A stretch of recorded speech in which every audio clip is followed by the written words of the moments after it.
those that have a sense of unworthiness tend to be givers, overgivers, and they attract takers. This is really important to know in relationship. So if you're a giver, to really balance it out, and we have to learn to receive, because if we don't receive, first of all, it doesn't complete the circle of love, and it pushes the other person away. But you have to know you're worthy to receive.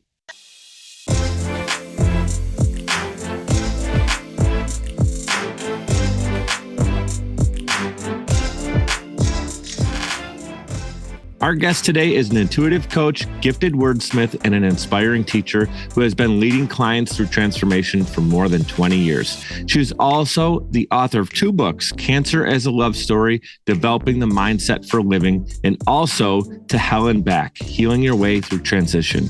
She's appeared as a guest worthiness coach nationally on CBS's Emmy award-winning talk show, The Doctors, as well as Sirius XM Radio. Welcome to the show, Worthiness Expert, my friend, Coach Gail Jones. Mike, I'm thrilled to be here with you today on your show and shared my worthiness message and platform and whatever else you inspire me to dig up. Yeah, well, that's why I wanted you here. You've become a friend. Obviously, we've been working together at Social Chameleon. We'll share a little bit about that. But I really want people to know, we'll talk about the transformation that I've had working with you in only 90 minutes, right? So we had a kind of a quick session together, and it made such a difference. So that's why I wanted to bring that to my audience. I know that my audience can definitely benefit from it. A lot of entrepreneurs, a lot of high stress, moving in 18 different directions at the same time, people tuning into the show. So I definitely feel like we can center them today. And also worthiness is something personally I struggle with. And I know a lot of people I talk to, that seems to be something that kind of gets pushed away, and they're like, yeah, I need to work on it. But so having you today is bringing it to the forefront. So thank you so much for being with us. Sure. And I just want to say something on everybody having a worthiness issue. Yeah. That's usually formed the first 6 to 7 years of life based on subconscious limiting beliefs. But even if we had an ideal childhood or weren't impacted by the messages that were not enough by society, every time we up-level in our lives and grow, the worthiness comes up again. Am I good enough for this next step? Am I an imposter? So we revisit worthiness over and over again throughout our lives. Yeah. And again, we did nothing wrong. We just didn't get the basic messaging of being seen, heard, validated, and acknowledged for who we are, not what we do. Yeah, that's so good. And I was recently producing an episode with 2 gentlemen, highly successful in their own right, having a conversation and talking about how, and one of the hosts was actually talking about how as a child, he had to put on this mask of, because he was in Brooklyn and he was supposed to be a tough guy, and like his environment kind of dictated what he was supposed to be. And he wore this mask and he ended up being a boxer and a prize fighter and all this stuff. And inside he was definitely not feeling that. He was feeling he didn't have, he wasn't, able to emotionally express how he was feeling. And so that kind of can tie into worthiness as well. When you're wearing all these masks, trying to be someone who you're really not, you don't really feel worthy because you haven't really been yourself. So I want people to check out claimyourworthiness.com. It's all clickable in the show notes, as well as Gail's social media. So you don't have to worry about spelling anything, typing it in. Go ahead, click on the show notes, and you'll be able to get into Gail's, a little bit of her story, her coaching, her books. It's all there for you. Mike, I just want to go back to that point you made. I remember when I was getting ready to go on national TV as the Worthiness Coach, because that's kind of a new niche. That was my niche I created as the Worthiness Coach. But I remember a very successful publicist saying to me, make sure you don't focus on worthiness as somebody who, is just walking wounded. Some of the most highly successful people have the greatest sense of lack of worthiness because they've used external circumstances to define them versus building the inner sense of worthiness, which does not come from outside. It comes from within. And even looking at the mental health crisis in our country right now with youth, and we hear these young athletes when they couldn't perform anymore and the high suicide rates, so much of their life was validated by how they performed, not by who they are. And even as parents, it's the one thing I would like every parent to know, to acknowledge your children for who they are, not just what they do. So that means when they're walking by or you see them during the day, I love you because you're so kind. I love that you're creative. I love your sense of humor. Find qualities about your children that you like, not just based on performance. Really, really good. I'm a father of a beautiful 7-year-old girl, Gail, you know Isabel now, and thank you. And I'm mindful of that. And I try to, something I learned from Ed Milet, he recently interviewed his children, and they shared that this is something he's done well as a parent, is things like that many times are caught, not taught. So instead of sitting there going, I'm going to stop Isabel right now in her tracks and try to give her all these affirmations, where it kind of either seems more premeditated or, kids pick up on body language. If I'm trying to teach her a lesson and I do something and she's catching what I'm doing, I'm counting up to 10, I'm doing different things.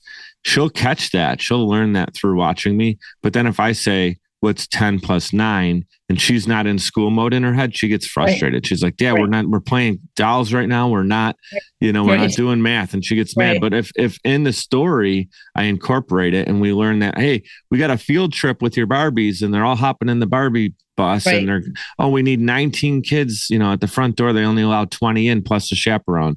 And she'll count, she'll do math with me. But when it's not kind of, I don't want to say forced because I would never do that. But when it's spontaneous, it's a lot more meaningful. And also, as parents, we're here to parent our kids and guide them and mentor them. But it's very important to notice what they do right and not always be correcting them. That's another way to help build a greater sense of worthiness. Yeah, that's really, really good. So speaking of all this, I want to give you some love and accolades here. People who haven't met you yet before, they need to know that I want to say congratulations, because you've been recognized for your amazing work. I'm going to say this out of the gates here: 3 times Maria Shriver. You've been in her Sunday paper, right? And you've also been published in Brains Magazine. So both of those opportunities are truly amazing. I can confidently say it because, like I said, I've worked with you. I've seen your work firsthand, but I'd love you to share a little bit about when did the awareness and focus for you become worthiness? Was there a moment when you said, this is my lane, this is where I really want to be spending my time? My coaching business is 20 years old. It originally started called supportmatters.com, and I rebranded it 2 years ago around worthiness after diving deep for 9 years into worthiness. So when I was diagnosed with breast cancer in 2012, I did an alternative route combined with conventional, but explored many different healing modalities. And 3 different healers, including a naturopath doctor, a shaman, and another medical health professional, all told me within 2 weeks that claiming my worthiness to live can extend my longevity. And I thought, wow, if claiming your worthiness to live can extend your longevity, what else can claiming your worthiness do? Wow. So I took a deep dive and went back over my life and realized, as I was rebuilding my worthiness again, realized that I was highly successful. I was editor of the College Award-winning news magazine, a high-tech PR exec, all this stuff. But underneath, I was really a scared little kid that was running on fight or flight from having had a schizophrenic mom, overcompensating, wanting to prove my worth to the world, which isn't how it's done. And then I did a reflection of my clients over the past 20 years. And when most of them come to me and they're stuck, whether it's relationship, money, career, underneath is often a lack of worthiness. And so I really got clear on how you instill a sense of worthiness. And 2 things I want to make sure people understand is not having enough worthiness you did nothing wrong. Mm-hmm. You just weren't told the first 6 to 7 years of life. And we're not here to blame our parents because they weren't modeled it either. You just weren't seen, heard, validated, and acknowledged for who you are. And that can be as simple. As little kids, you don't have discernment skills till ages 7 to 12. So what you see before you, 0 to 6, you make it about you. You don't know that it's not you. So for example, if you have a parent that is working all the time and they come home and they're really busy and not paying attention to you, you can make it a belief that you don't matter and you're not worthy, when actually it's just that they're really busy and they're under a deadline. So they absorb those things the first 6 to 7 years of life. So I say the journey of claiming worthiness is done with love and compassion. And the other thing I would just say is a lot of people, in the personal growth and development and a lot of entrepreneurs that are always trying to improve themselves, you can read all the books, you can go to all the presentations, but to really ingrain a sense of worthiness, you have to be lovingly witnessed by another human being who's competent to do that. And that's why I create 6-week programs, just on worthiness, besides other things I do in coaching. Yeah. So, and also 85% of people have an issue with self-esteem in one area of life, whether it's relationship, work, career, health. So again, knowing where that weakness is helps as well. Mm-hmm. Yeah, helping people identify it too. I mean, that's before we can course correct anything, we really need to first realize it. And working with a coach like yourself, someone may come to you for one thing, and then in talking to them, you realize there's maybe this worthiness part to it, right? Or some other layers to it that they didn't self-identify. So how would they course correct it? And a lot of times, even if they do identify it, like myself in the past with certain things I want to get over, I don't know. I didn't study it for 9 years, so it's important to work with a coach. I mean, you've also trained with HeartMath coaches globally too on your worthiness. Talk about that. I mean, what was that experience like?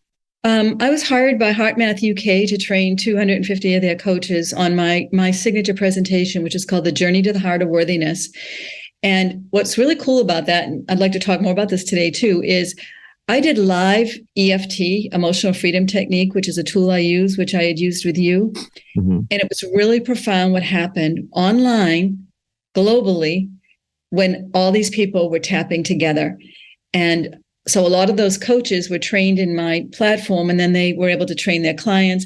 And a lot of them hired me personally to train them, because we all have a little crack somewhere that can, be resolved with instilling a greater sense of worthiness.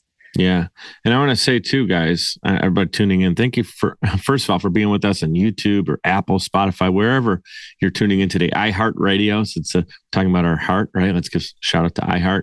But this is very, very real. Like when Gail talks about EFT tapping, it's funny because there's something in our brain called the RAS, the reticular activating system, which is basically always solving for things that are familiar to us or that we're kind of familiar with and have seen. It's like why when you buy the new car, you drive off the lot and you start to recognize and see that same make and model all over on the road.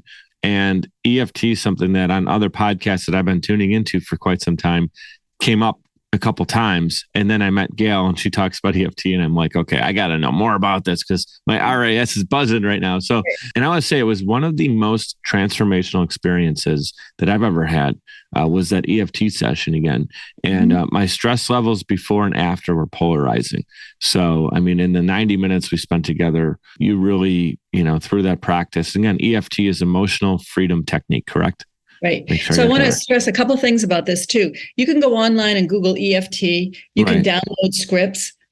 What makes the way I do EFT unique is I've been a writer for 40 years. Yeah. So the more specific and customized the statements are, the more impactful it is. So when I do an EFT session on you, I'm not giving the same script to the person at 2:00 or 4:00 or 6:00. It's highly customized to where I am with my intuition, seeing the blocks in you and creating. So you release the negative limiting beliefs that hold you back, but then I create empowering, instilling words that are very customized just to you. Mm-hmm. So, and it's just a world of difference than just downloading a script and doing EFT. Right. It's a personal connection too. You knew, I believe it, whether it was right at the beginning of the session or maybe a previous conversation we had, I got real with you. I shared some personal things that you knew what I was looking to overcome and break free from and different things that were kind of holding me down. So I wouldn't get that in a YouTube video. They wouldn't have any connection to me at all. So it definitely is a personalized approach that you take and then customizing the language, let's call it, of the EFT. But there's still people tuning in right now going, what the hell is EFT? So can you give us, without maybe doing a session or anything, but explain. I would love to do a live session. I know. Well, I'm going to have you back again and we'll get a longer time, more time together during the interview. But if you can walk us through kind of what it looks like or, what the experience is like. Yeah. Sure. So first of all, it's endorsed by major doctors. Mark Hyman, one of the leading functional doctors in the country, 12 times New York Times bestseller, said this is the go-to. So it's an energy psychology tool. And when it was first used, people think it was this new agey thing, but now we know that it's really impactful. And let me just explain how in a more useful way. So we hear a lot about law of attraction or manifesting money and all of those things, but you can put out what you want and your intentions, but you can't override the trauma or drama that's in your body just by putting out an intention. The body, it's still there. So what EFT does is you tap on the negative there are 9 meridian points on the body that you're tapping on, the Chinese meridian points, and it's bringing the trauma drama to the awareness, and you're tapping it out. So it seems contrary that you talk about something negative, but it's there. To pretend it's not there doesn't work. So you're tapping on it. So I'll just show you the points really quick. This is the karate chop. And then you go to the inner brow, outer brow, under eye, under nose, chin, collarbone, underarm, and top of head. That's the basic. But if you're stressed, you'd be tapping on the word stressed. But the more specific the stress can be, like, I'm stressed because my wife just left me. I'm stressed because I don't have enough money to pay bills. So you make the statement very specific around that. Mm-hmm. But what I do different, I think, from a lot of EFT practitioners is I spend a lot of time after doing the clearing of creating empowering new beliefs based on my training in neuroscience, the elevated emotions that change the brain. Mm-hmm. And if you ask somebody, so based on neuroscience, I train with Dr. Joe Dispenza, world-renowned expert on. I love Dr. Joe. Yeah. So to oversimplify, but the basics of that is a clear intention plus an elevated emotion is how we create anew. First of all, to get a clear intention can take up to 4 months, 5 months. It's not something you just do in a day. You know, when I do my vision boards based on neuroscience, sometimes they take me 4 months to create, to get 6 images up there that I want to focus on. Mm-hmm. So the clear intention plus the elevated emotion. But most people, when they're in a stressful or a state of angst, they don't know what the elevated emotion is. So how are they going to focus on it? Mm-hmm. So we know, like, certain emotions shift, like, well, with certain words, gratitude. Oh, and the other thing I always have my clients do is put the words in capital letters. The brain sees best in capital letters. So focusing on gratitude, and I know that's a big word for you, Mike. Yeah. And, joy and love and enthusiasm, those kinds of words, compassion, change the story. Mm-hmm. But when you're in it, it's very hard to get out of it yourself. So that having someone lead you and put the empowering words in. And for example, if we were doing EFT around your business, I would help tap in after blocking, you know, the growth pains or whatever, tap in very intentional, elevated words. And these get downloaded to me. I don't know how to say, it's like a gift. I don't come with a script. It's very intuitive. I listen deeply. And then I just hear word after word after word that's geared to the client in front of me. Mm-hmm.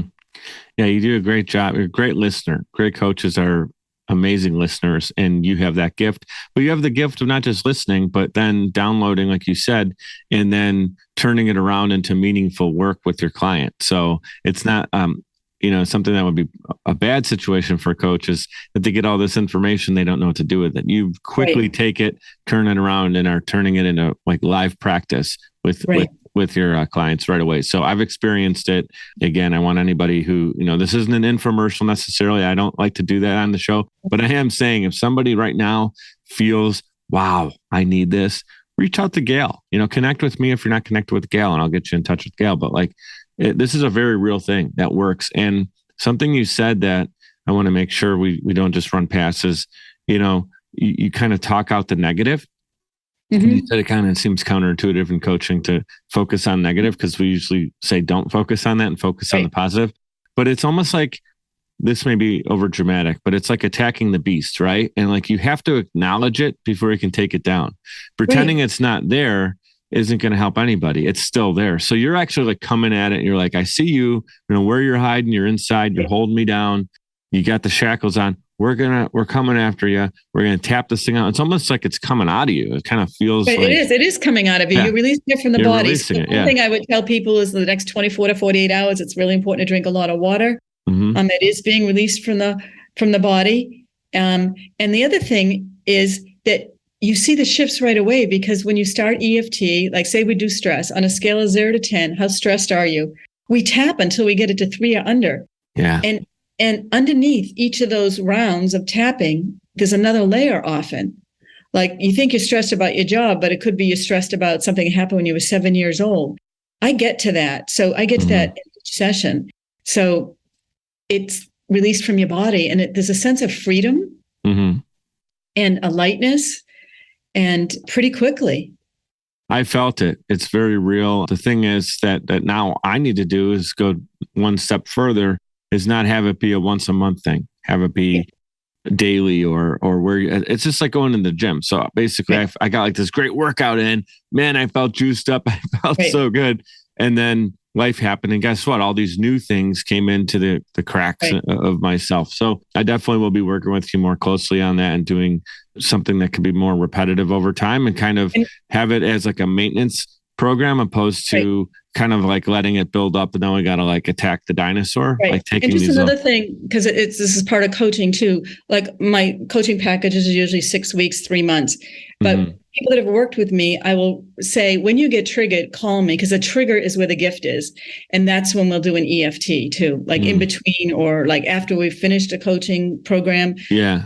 They might call me once a week and go, I just got triggered on this. So before it becomes a belief, before it holds you back, we'll just do the clearing with the EFT. So it's a tool for life.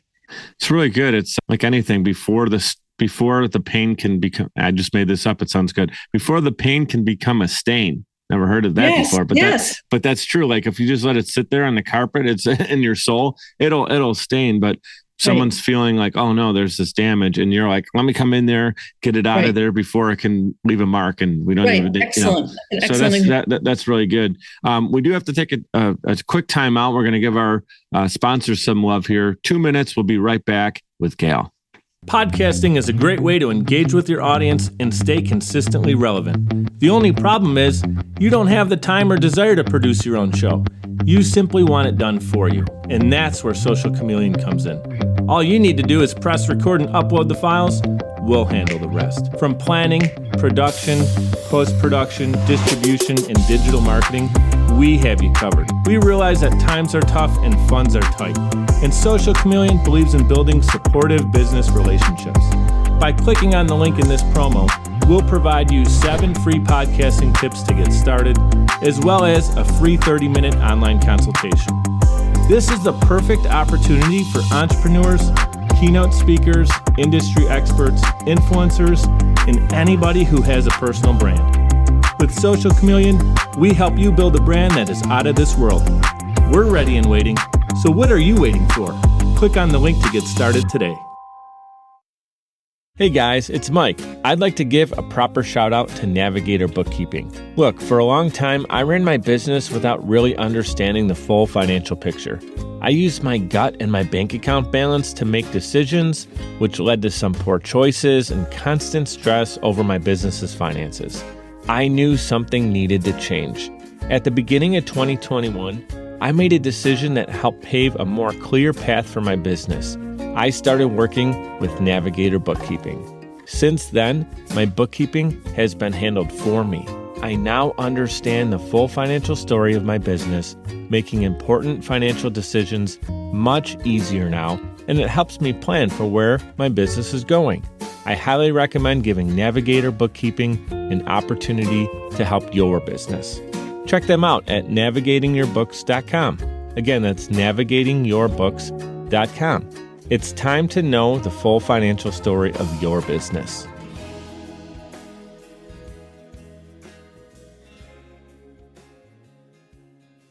All right, we're back in action with Gail Jones. It's Coach Gail Jones. You guys can check her out on social media. I have her website there, clickable in the show notes as well, so you guys can connect with her. And I know that she's very active on LinkedIn. Every Monday morning, I see that she has her Monday morning worthiness post, and I love it because it's one of the first things I see when I get up in the morning. So, Gail, I don't know if I've ever shared that with you, but it's something that I look forward to every Monday, and I look forward to all your social media content because it is moving.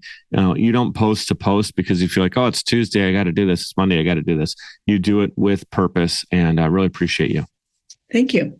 Yeah. So I want to say something to everybody too, with all we've been through in the world. A way to really empower yourself, to really bring it back to that innate worthiness that we are born worthy, and it just got conditioned out of us, or we didn't get conditioned enough of it. But right now, with all the craziness in the world, it's really important not to focus on your circumstances, whether they're good or bad, because that's focusing on something external. And as soon as you do that, you're giving away your power. So if you're going through a challenging time right now, it's temporary. If you're going through a great time, it's also temporary, right? We have to continually recreate. But I think it'd be really helpful for everyone to take their focus off the external circumstances in the world and understand within each of us is an innately worthy, beautiful, empowered human being. And we have access to that. And we access that most in quiet. And people are so afraid sometimes to sit and be still. But just 20 minutes a day of being still can help you ingrain a greater sense of worthiness. And also, when we're in a place in our lives where things aren't happening or not happening as fast as we like, that's when the monkey mind goes in and starts telling us all these negative things, right? Like, oh God, what am I doing wrong? Why isn't this happening? When sometimes there's a bigger plan for you. But what you tell yourself in that time is really important. So I use allowing statements with my clients versus affirmations. And I do that for two reasons. So let's just play with, I allow myself to know I'm worthy. I recommend everybody say that first 5 minutes in the morning, 5 minutes before they go to bed at night. Most important 5 minutes of the day are the 5 minutes before you go to bed at night. You're downloading the software into the brain. That's what's going to get churned around. But if I say I am worthy and I don't believe it yet, it creates some resistance. So I allow myself to know I'm worthy builds a bridge in the brain to form the new neural pathway. And I could just liken it to when my first book came out. If I said I'm a best-selling author, that doesn't happen usually in the first book. I didn't even know what I was doing with my first book. Yeah. But when I changed it to I allow myself to be a best-selling author, I allowed the whole universe to support me. It wasn't this push, will. And it just freed it up. It just freed up the possibility. And it was very expansive versus demanding. Yeah. And allowing, to me, is just so powerful because there's such grace in the world there for us. If we step aside and get out of our way with our limited thinking and allow it in. Yeah. So I would highly recommend people 20 minutes a day of quiet. I allow myself to know I'm worthy. 5 minutes, first 5 minutes in the morning, 5 minutes before to bed, and throughout the day a couple of times is very important. And when you make time for yourself, you're also making yourself a priority, which is telling yourself you're worthy. Is this something you recommend too? I'm thinking about like when I put Isabel to bed, I usually read her a story and she makes me make up a story that's not in a book, but like we have this goofy thing we do. A lot of times it's like involving counting to help her fall asleep. But I wonder, I'd love to do something where we start to instill this in her. She's 7. And I know you said the age where people are kind of already downloaded their belief in themselves is around that age. So, well, here's another tip I'd give for you and Isabel that I did with my kids. And this was before I was a coach, but I think it really impacted them. Knowing that before they go to bed. So I would tuck them in and then I'd read them a story, just like you do with Isabel. And then I would ask them, what was the best part of your day? When they got home from school, they could have told me they flunked a test, didn't make the team, they were upset. But when they went to bed, I always asked them, what was the best part of your day? And that's what they went to bed thinking about. Yeah, that's true. Yeah. Ooh, that's good. That's simple and good. That's really powerful. Really, really good stuff here. I know we're kind of running out of time with you, and I appreciate you being here today. Something that I talked about at the very top of this interview, and we talked a little bit about it intertwined, but I want to make sure people know how inspirational your story is. I mean, you're a cancer survivor. Anybody who can say that, it's an amazing, inspirational story. What I love about your journey is that you put it into these 2 books, again, talking about the mindset to overcome it, right? Focusing on battling cancer, but living is right in the title of the book. And then also kind of, to hell and back, that whole mindset that you've been through it. But here's why I want to bring it up. I find it fascinating that you and I admire this about you. You took a natural approach, right? I don't want to put words in your mouth. So a natural, more healing approach. Can you share how you got through cancer and then how your approach was maybe different than what most doctors would recommend? Yep. So I'm 10 years cancer-free, just so you know. Cheers to that. Awesome. I did not do the radiation or drugs. Yeah. I did have the lumpectomy. I did have the tumor removed. And then I made a commitment, and I was never a rebel. I always went to the doctor. I always said, just my intuition said, don't do it. I don't know why. It just kept on coming back. When I was diagnosed, I walked the beach every day for 3 days, 3 weeks crying, going, what do I do? What do I do? And there was nothing in that told me to do the radiation. It was a tough decision. And I remember even sharing it with my son, who was 15 at the time. And his first comment to me was, why would you put poison in your body? I was surprised that a 15-year-old would say that. I just want to say I've coached a lot of cancer clients. The book, even my book, everyone says is fairly balanced between conventional and alternative. I've coached people with chemo, radiation, so there's no judgment. Mm-hmm. I was early stage, so if I was stage 4, I might have made different decisions. I had a 15 and 19-year-old at the time. I was making very deep decisions for many reasons.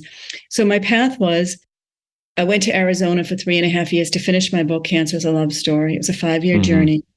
And I trained with Dr. Joe Dispenza when I was there. He was in Tempe at the time, and he was teaching us how to use your mind to heal your body. And I did other modalities. One of them was working with a shaman who literally shook the stress out of my body. And another key thing I would share about that journey that I would love everyone to know so they don't get cancer. Well, there's so many things so they don't get cancer on the emotional piece, but it's really important to forgive. If you hold anger and rage in your body, it does create disease. And we don't talk enough about that. And also, I feel whether you do conventional or alternative, you have to do the emotional distress of your body. Mm. And one of the things I learned from my research, I was in the mind-body program for cancer for 3 months at Mass General Hospital.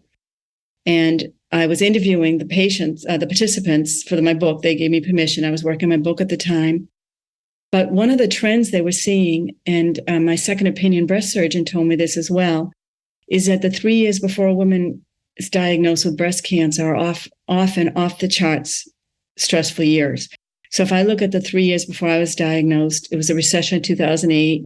I had to, sell my house at a much loss compared to what I would have. Sure. I was assigned schizophrenic. I was assigned legal guardianship of my schizophrenic mom when I had 2 teenagers.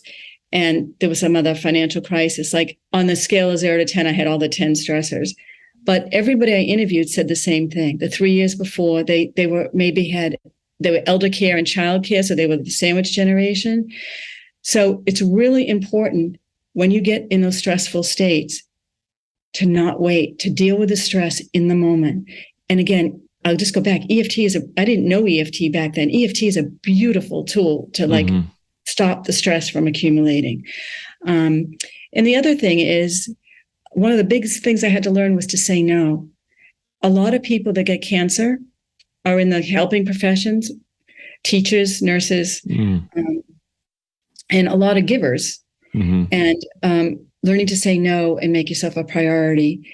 And no is the end of a sentence. Mm-hmm. And I had to make myself a priority to get well. And I just want to go back to the unworthiness piece and worthiness too.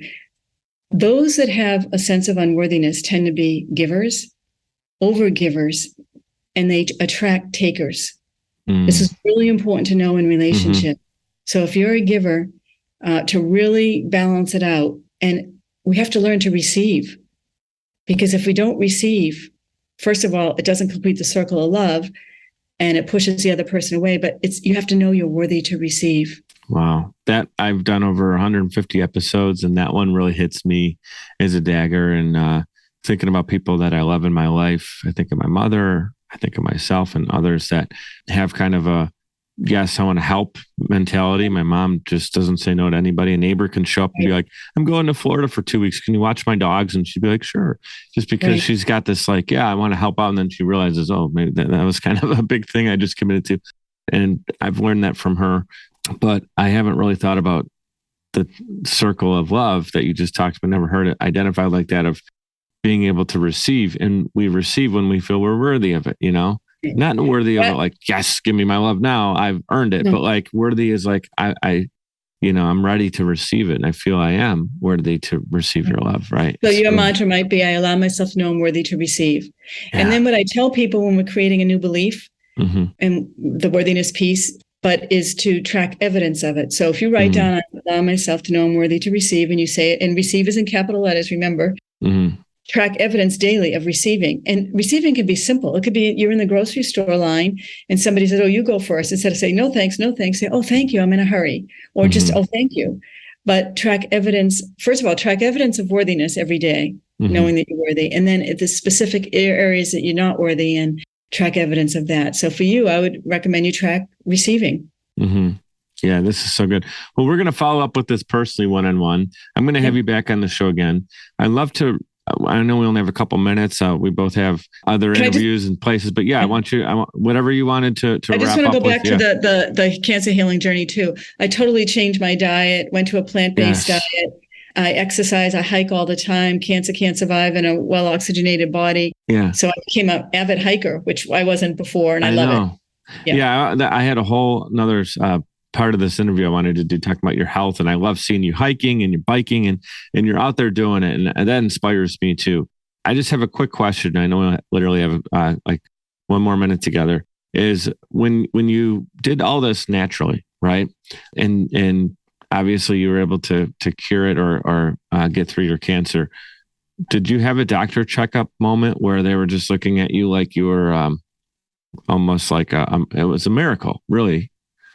Did that happen or not so much? It's a very lonely journey because they don't really support what you're doing in conventional medicine. It's extremely painful. So they didn't want to acknowledge that you were able to do that without all of the medicine. No. Okay. I did have a wonderful doctor in Arizona who went holistic, but she was an MD. And when she did my body scan at year 5, and she said, we've never seen a scan like this before, how good your body looks right now. Yeah. So, but conventional medicine does not approve what I did. No, that's crazy. If anybody wants to, maybe they're going through a similar situation, can they go to your website and connect with you? Maybe get a little bit of assistance one-on-one. I give a 30-minute complimentary consult to anybody. Okay. Yeah, guys, if you're going through it and maybe you're, I'm not knocking doctors here, but if you're not getting kind of the information that's supporting you doing something similar to what Gail's doing, reach out and she can lead you in the right direction. And it doesn't have to be either or. It can be both. It could be both. Do conventional and do these beautiful alternative things. Totally. Really well said. This is amazing. I learned a lot from you. I always do every time we talk, whether it's 5 minutes, an hour, an interview. I'd love to get a cup of coffee with you in person soon. I know you're enjoying the sunshine down in South Carolina, right? North Carolina. So I'd love to come visit you. Maybe when it's snowing in Buffalo, I'll make the trip. Awesome. So Gail Jones, ladies and gentlemen, Coach Gail Jones, check her out. ClaimYourWorthiness.com. And she has it right behind you. If you guys are watching on YouTube, you know that already. She's got the word grateful over her shoulder.